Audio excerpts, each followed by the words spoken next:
Okay, basta pagbalik mang-usab mga kawagswe. Kato na yung nadango ganina nga pagiglalis or makikistorya to sa ka-residente. Reklamo lang to siya mga kawagswe kay wa daw sila kabalo or na-inform nga bakuon do ilang area day. Din kining gitrabaho karon which is nahimo na siya dike mga wagswe. Gibakpilan na siya. Aron dili lang gid mo ambak diri sa kung likod nga side ang ugaw nga tubig nga mosulod sa pikas manang gibutangan siya og kwan harang gibakpilan. Makita man yun na sa camera mga wagswi ni habog nang gid siya.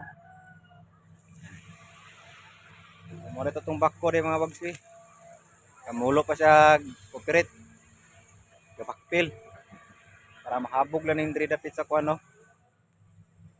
Moy ga kwan sa Rios gadam moy ga tagpugong sa tubig inig panahon nga kusog-kusog ang tubig.